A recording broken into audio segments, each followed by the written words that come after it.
The No Nonsense Roundtable. It's a weekly show broadcast on Rochester, New York's 50,000-watt iHeart radio station, News Radio Wham 1180. The host, Dom Geneva, interviews guests from all walks of life, all with amazing stories to tell. What you are about to hear is a recording of a previous broadcast with limited commercials. Now, here's host Dom Geneva. Well, welcome everybody to another edition of your No Nonsense Roundtable. I'm Dom Geneva, your guest every Saturday right here at 10 a.m. And all the previous shows, as you know, are on NoNonsenseRoundtable.com. There's over 300 of them. There's got to be something you like there. And if you like it, do me a favor. Like it on YouTube. We get little stars in our crown if we have videos that are liked.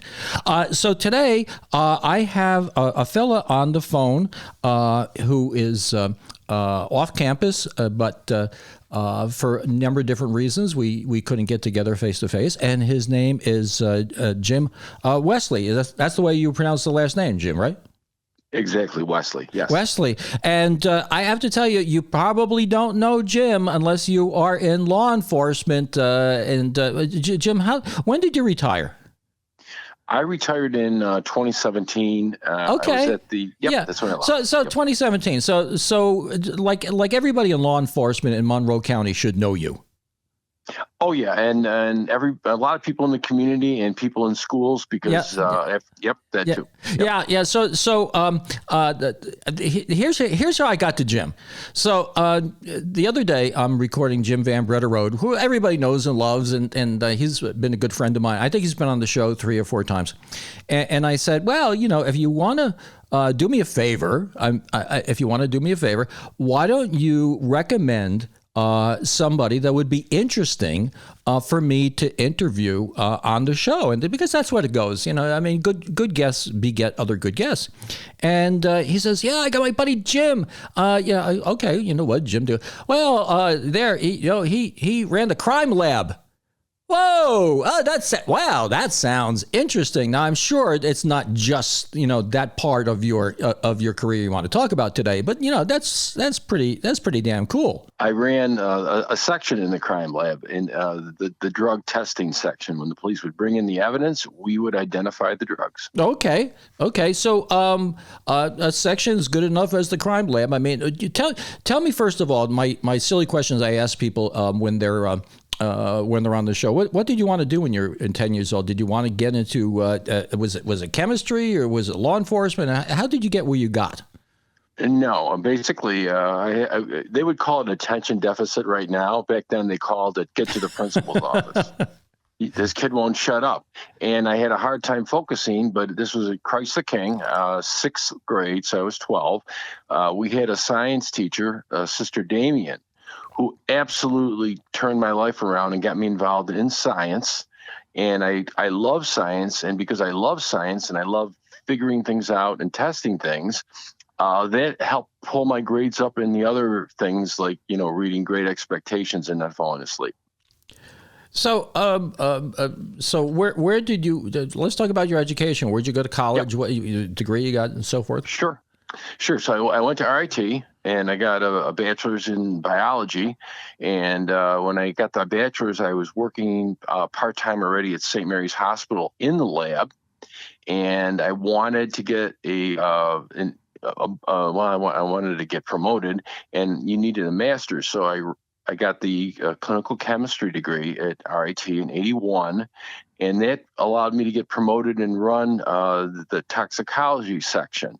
So essentially, I'm testing drugs in people who have overdosed, and I did that from 81. I did that all the way through 93, and then it was kind of an easy transition to move from testing drugs in people's body fluids or jump over to the crime lab, and now I don't have to worry about the body fluids. I just test the drugs. And how did you make this transition to the crime lab? I mean, it's not something that you look for an ad in the paper. Crime lab looking for. Is that it? No, I mean, how do you get there? No. Here's what happened at the hospital. At the time, there was a doctor, Dr. Heath, and apparently his wife died suddenly, and he was brought up on charges. And because it was at St. Mary's Hospital, we kind of had all the evidence and that we had to turn over. John Perinello, who was at the top of his game at the time, was the defense attorney. And the hospital, everybody went in kind of a freak out mode and said, we don't want to handle this. Wesley, do you want to handle it? And I go, yeah, I'll organize all the, people testimony and organize this stuff and meet with people. And that got me interested. I said, wow, this is really fascinating. Instead of having a test tube rack with 100 tubes of blood and I'm measuring the cholesterol all day long, I get to work on something interesting. And that was 91. And then I just kept looking at the paper and it's like, bing, it got posted and I applied and I got in 93. Well, that's really interesting. I mean, who could have predicted that? I mean, you can predict that. It came out of nowhere. I probably would have stayed at the hospital. And frankly, when I look at my retirement, if I look at my retirement from 17 years at the hospital versus 24 years at the crime lab, I would be living in a trailer right now. So how many people do you think you've helped put behind bars? I have no idea because we don't look at it that way. We identify drugs when we when we find them, and then we have to measure the weight, and we have to see, and then we sometimes have to go to court and testify.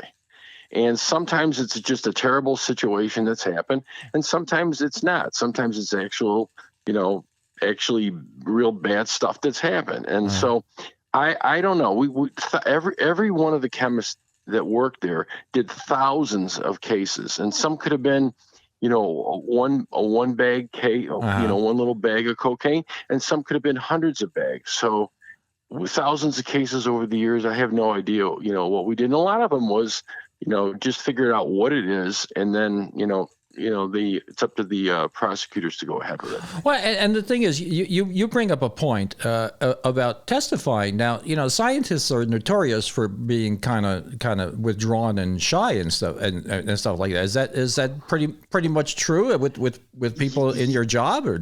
Yeah, because I still get calls now. I'm retired, but I get a call with a parent and say, hey, my kid wants to work, CSI wants to go and do that kind of stuff. And I said, there's kind of two parts to this kind of science. It's sitting there and being quiet and getting the work done. And then it's going to court. I've been on the stand 125 times. Mm-hmm. Why do I know that? Because every time you're on, they go, how many times have you done this? And let us know. And that's the part that some people have such a hard time. They have to leave the profession because, it's the Sixth Amendment, confrontational. You have the right to, to confront your accuser, and essentially we're the accusers of some sort, and they will say, I just can't handle this. I can't handle what was done to me. I have to go and do pharmaceutical sales, and they're still in science, but they have to leave the lab. Well, the other thing is you get cross-examined. It's not like you just say what you say. You have somebody's trying to beat the bejesus out of you, right? Sometimes it's very straightforward, and they just say, is it in sealed condition? Yes. And then you tested it. Yes. And then is it still sealed? Yes. And then you just walk, and then can I leave now? And they say, okay, fine. Sometimes not. I mean, because sometimes people that have a big charge, going forward, hire people that are really, really good. And unbeknownst to us, sometimes they have retired chemists in their back pocket, and not from our area because we just don't have people that do that. But from other areas, though, they will pull somebody from, that was, and they'll say, hey, guess what? Ask him this. He's not going to know the answer. Yeah, and sometimes they will bring out like a book, and they will show, are you familiar with this book? Yes. Well, on page 345, I don't think you're following that procedure. And I'm going, okay, here we go again. But how you get around that is to say sometimes we follow very specific procedures that are written so that we pass the lab inspection. Well, and that's it. I have to stop you because we're about ready to head into a break. But when we come back from the break, I'm going to say one word to you. And I'll tell you right now before we go into the break. And it's called, the name is Shawcross. Oh, yes. Oh, yes. Okay. Right after the break, we'll continue on. This is Dom for my friend John Myers and his new company, Life Interviews. I'm going to ask you to go look at the website he has, Life Interviews. There's no T in it, Interviews, where you'll see a fantastic presentation on what they do. And what they do is create a video legacy for you to pass down to future generations.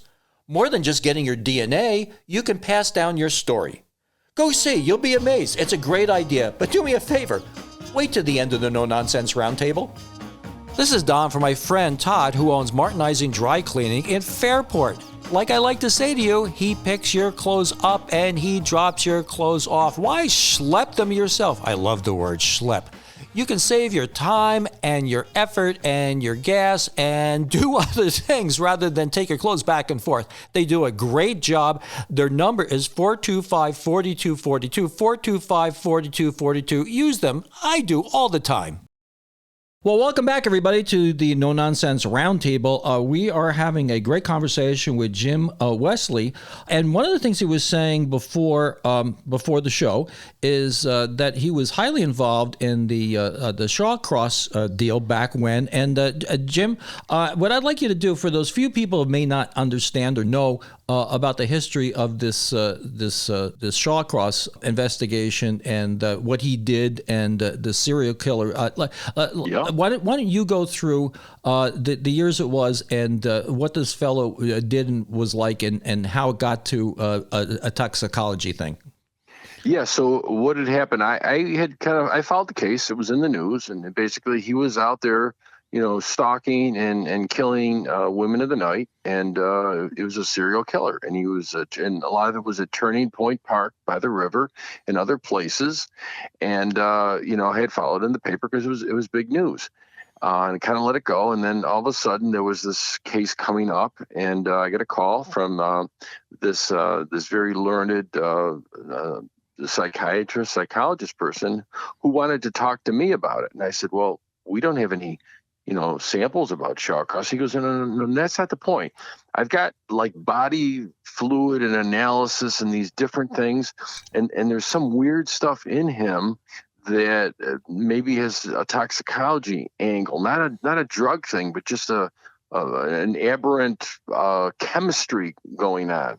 Would you like to talk to me about it? And so I looked it up and I started researching, and we had meetings, and he went with a thesis that there's something in his makeup, not just in his mind, some chemistry imbalance that may have contributed. And we went kind of forward with that. I let it go, and he went away, and years go by, and a book comes out called The Misbegotten Son, which, again, I have attention deficit. I don't read. Mm-hmm. And somebody said, this is a book about Artie Shawcross. And I go, oh, that's cool. And they go, no, you're on like page 90 in there. I go, what do you mean I'm in there? And he said, well, they interviewed everybody, and they interviewed the psychiatrist in his angle, and they talked about this. And I said, oh, that's really cool. And I said, yeah, because I was like the supervisor of toxicology at the time. And they go, no, you got a promotion now. Now you're the lab director of Strong. I go, oh, well, that's great. Okay, there you go. I said, what am I? I go from Little St. Mary's up to URMC, but it was all good. But we had a laugh because it was kind of interesting. So what was the end result of this? I mean, was he for the prosecution or the defense, this fellow that called you? I don't even remember. I just remember, again, and that's why when I talk about the crime lab stuff, how we took a course that's called cognitive bias, which is a fantastic course taught by a extremely smart, intelligent, and sarcastic psychologist. And they basically say a lot of times when you're working trying to just do science, you are pulled one way or the other because you have over involvement, and maybe you shouldn't. In other words, maybe I should just test the drugs and just put those results out there. And there is something to be said for that. If you have very violent scene and there's a murder or a rape or something, and you are the one testing the DNA, you may be pulled over. And again, not that you would bias your results, but there's a worry about that because the defense will get you on the stand and say, did you see this in the paper? This is good. This is going to sound a little silly, but you ever see that show Scrubs? Yes. Yes. And so the young doctor goes to the fellow, whoever's testing the blood or whatever. I don't know what you call them. And he has a little old lady that he feels very, very close to, and he asks the person to retest the drug and retest the blood. And he goes, "Are you asking me to retest this because you think I made a mistake, or are you asking me to test this because you hope it has a different outcome?" And that's sort of like what you're talking about. You have this bias that you have to say, well, a clear and untrammeled science is X, no matter what you want it to be, right? Isn't that what you're talking about? Well, yes and no, because now that you bring this up, there were a couple cases. One was in Chicago. And it was in a drug testing lab, in the crime lab, and the guy had tested the drugs, and he didn't find any controlled drugs. He put the report out, but there was a little teeny peak on the mass spec. And mass specs give us this like little bumpy peaks and stuff, little teeny peak, and then went in, and the police got a hold of the result, and they said, "I want you to retest it." And the guy goes, "Wait, but it was negative." And his boss said, "I want you to put 5 times as much powder in the vial to see if it's really there." And then all of a sudden it was really there, because he changed the protocol. He went off script, and then everybody felt good about it until the notes came out. And then they said, "You know what? Your first result was the right one based on your protocol, but you were influenced by everybody hounding you. You changed it to get my client in prison." And that's the perfect example of something that can happen when the people are pushing the pressure on you. Well, I mean, isn't it sort of like the bloody glove? I mean, with OJ, it is the blood. The bloody glove, and whether it fits or not, and you gave him a cheese pepperoni pizza, and his hand swelled up the night before. But you're right. It's like there's science, absolute truth, and we could talk all day about that. There can be a bias. There can be a bias there if you get influenced. And the short story of this is a really cool story. This guy that taught the course, at the end, he gave us a test, and he said, "You know what? You know what you know, and you also don't know what you know." And we're forensic scientists. So he gives us this 20-question multiple choice test. And we think it's all about the 1 week long course. And it's not. It's like, how deep is the deepest ocean part? And he asked all these weird questions. And the way the test was graded was, if you get it right, you got 1 point. If you didn't answer it, you got no points. If you got it wrong, you got -1. And when we went through the test, a lot of us flunked.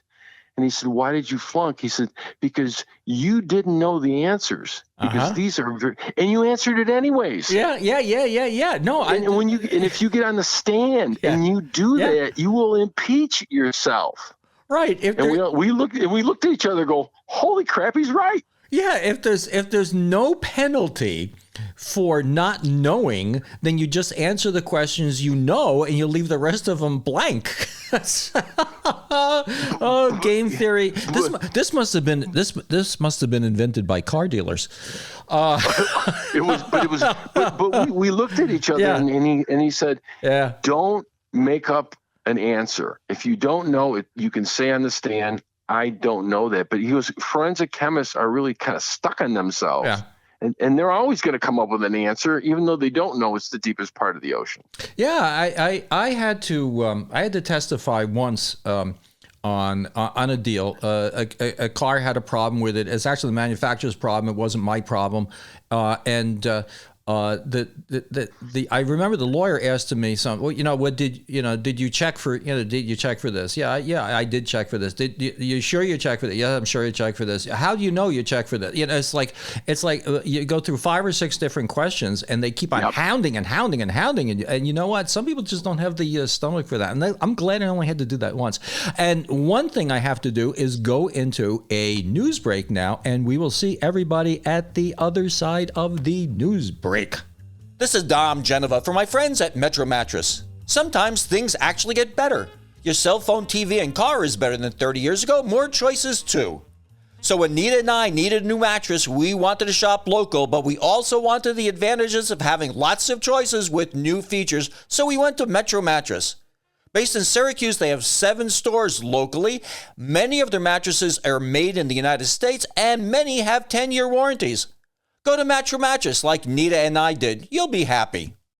Well, welcome back, everybody. We're talking to Jim Wesley, a forensic, how would you say, a forensic scientist, yes, but it goes beyond investigator too, but not really investigator, but you're helping, you're working for the crime lab and things having to do with, with science. I mean, here's the thing. So when you talk about toxicology, what I think of two things. I think of somebody poisoned their spouse, and you got to find that out somehow or other, because nobody does this. Nobody does this with any great skill, and you got to find out what they did, or you found some substance on somebody that is a controlled substance, and you have to document the strength of it and what the police want to charge the guy for, and so forth and so on. Am I pretty much right, or is there anything else you?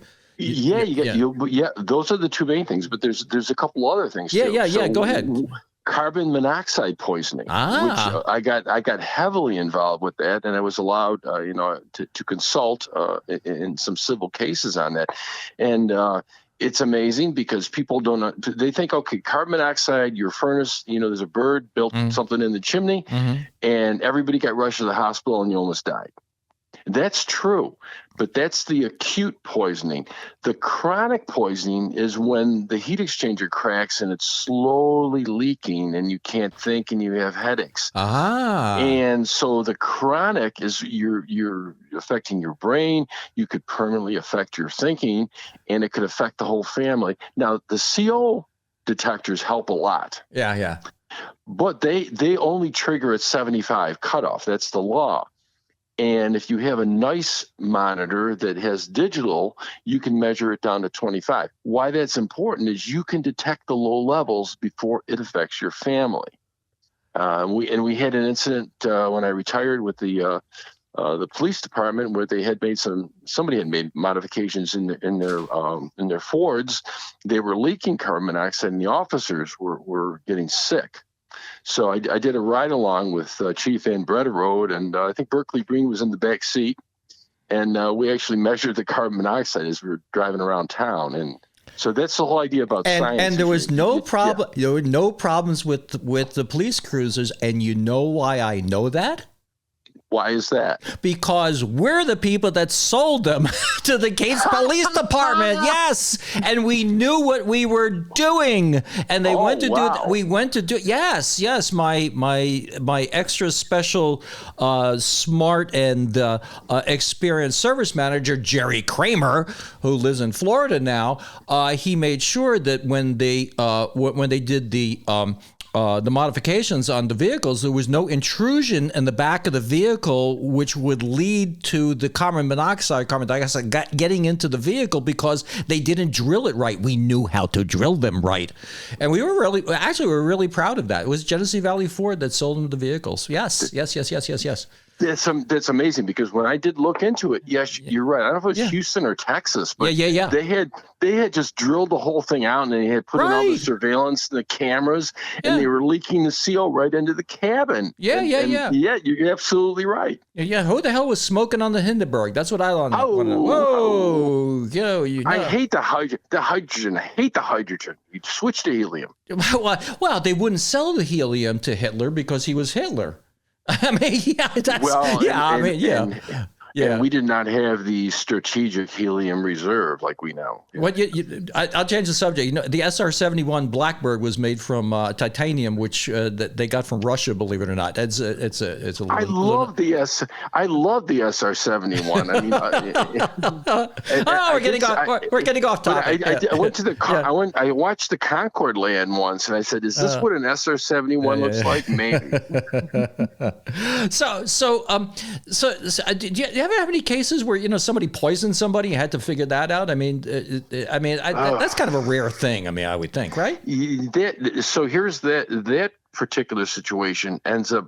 Here's the understanding. There's about 300 crime labs, and they do essentially the drugs on the street. There are 300 toxicology labs. They are the ones that are the medical examiners. They're the ones that do the poisoning. Mm-hmm. So when there's a poisoning, all that stuff goes to the ME's office and gets done there. The thing that happened with the Heath case with the morphine and the things or whatever was happening there was doctor, and I was at the hospital at the time, and that's how that went down, because I was in toxicology. I was not in the drug lab. That's the difference. So, let me ask you some questions. Well, I mean, tell me somebody very interesting that you've met in your line of work. Oh yeah. So this a super cool thing, and this relates. I tell this story a lot of times to school. I was down at NIST, NIST. Now you may not know what that is, but that's the fancy organization in Washington that measures things. They're the ones that decide how much a pound weighs and how long a ruler is. Okay. That's NIST. Well, I was down there 2013 giving a talk. There's a big conference. We were doing talks on identifying drugs, like we always do.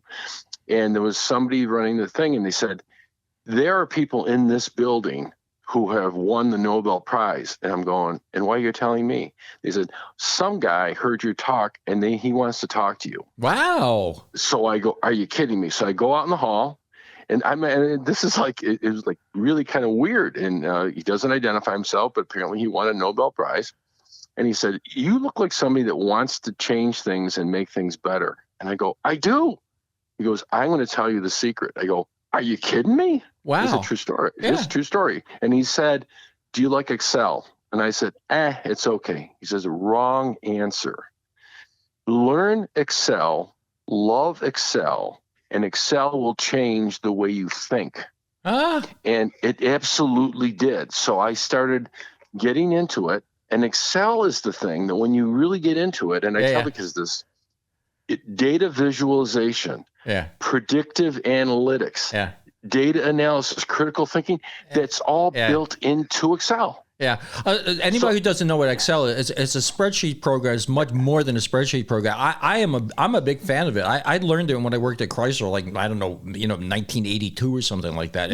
Yeah. You're absolutely right. You can, but you plot things, and then you look and you predictive analytics. Mm-hmm. And I tell people, maybe you don't even want to work in the lab.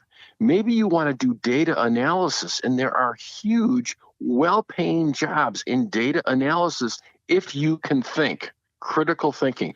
And where that comes in, I said, when people are putting in line at groceries, mm-hmm. and they don't know how to put the groceries in the bag correctly, mm-hmm.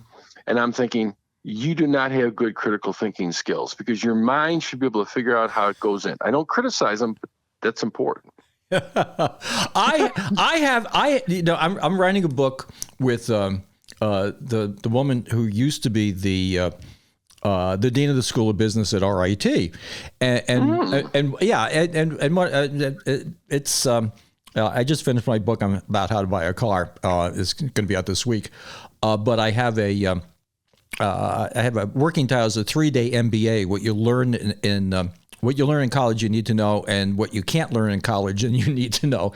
And we talk about that. We talk about this, like Excel. In college, I had to learn the way to do a linear regression by calculus. Okay. You don't need to know how to do this by doing manual calculus. You have a program that can do that for you. The president doesn't know how to fly an F-16, so you're absolutely right. And that came from a Nobel Prize winner, huh? Yes, and I wonder if he had stock in Microsoft, because that's a Microsoft program, you know. But I got back and I said, okay, I'm used to doing this just for budgets, you know, and just totaling things. And I got into it and I started plotting things, and then I started seeing the relationships, and I said, he's absolutely right. So I tell the kids, and they go, well, I'm in high school. Why do I need that? I go, no, you do, because this is a skill that you can export everywhere. Marketable skill. And talk about marketing. We're going to go into a news break, and these ads are all paying somebody for the show. This is Dom Genova for my friend Jack Greco with Jack Greco Furniture. I've been talking to you all this time about the wonderful pieces that he has on his floor or can build for you. Indoor furniture. But Jack also has wonderful outdoor furniture, and it's getting to be that time of year. Wonderful pieces you won't find anyplace else. Go to Jack Greco. Get your outdoor stuff as well as your indoor stuff. Believe me, it'll get warm one of these days. Well, welcome back. We are in our last section talking with Jim Wesley, and he was talking about investigation years ago that they were doing about the police cars that were leaking carbon monoxide into them, and there was an investigative report, and he says, "Oh yeah, we went to the Gates Police Department and found out that their cars were they didn't have that problem," and I proudly told him that's because we sold them the cars, Genesee Valley Ford. And so that makes you my favorite guest this year so far. And I did not know any of what you're telling me that you did that you took the care to make sure that there were not holes drilled willy-nilly all over the place. Right. These poor officers. I mean, I guess they were in Texas or something. You know, they got carbon. What is it? Carbon dioxide or carbon monoxide? Carbon monoxide, and it was poisoning. They were taken to the hospital. They could have died. But not in Genesee Valley's explorers. Nope. That's like I said, we're very proud. We never made a big deal out of that, but we're very proud of that, because when the investigative reporter goes and they try to find out what's wrong and they find nothing wrong, that's really kind of rare. And Berkeley's really good. He is kind of tenacious with this. He's a great guy, but he wants to get to the bottom of it. And I think he was even a little disappointed because I showed him the meter. He goes, okay. The only problem I have with this sometimes is that some of the investigative reports and I remember one from, I don't know who it was, but it was from years ago. And it's like, investigative report, and after the, and it's like, okay, so-and-so, but he bought a printer and the printer ink, doesn't fit into the print. And it's like, okay. Okay. How many people, have this particular kind of printer? And, you see things, especially in the car business, you see stuff going on all the time. One of the things I put in my book is that, at one time a dealer puts an ad in the paper and says your payment is $299 on this Jeep Grand Cherokee, $299. investigative thing. You know what the $299 was, right? Every other week. The payment was the payment was $598 a month, but he put in your payment is, but he in the small print it says every other week, so. Well, right now you've got the $299 on some cars with just a minimum $6,800 in trade on a 2-year lease. And I'm going, wait a minute here. So you're adding $300 a month to the lease and not telling me. Oh yeah, there's a lot of things. We call it mouse print. It's like, it's mouse print. It's not. Actually, in my book, I said, it's not that there's crap in there. It's like how much crap is in there. But anyway, we're getting off this investigative thing. Sure. Say, well, there's different things that people do, and one of them is very prevalent these days is this OxyContin thing. Can you comment on that at all, or? Yeah, the OxyContin, and I was again the Paige Gibbons story, the tragic thing that went down when she was basically at a sleepover. No, who's this you're talking about? Okay, so Paige Gibbons is the young gal from Pittsburgh. Okay.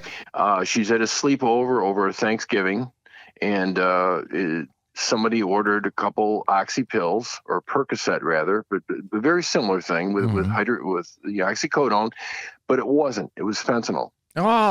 and she died, and her friend that was with her at the sleepover was in a coma, and the other girl did not die. But the Gibbons family I met at this, we called it a Path Forward. It was community night out in Nazareth, June 2023. We all got together, and I talked about some of the issues that I had seen with drugs after I retired, and talking to family groups.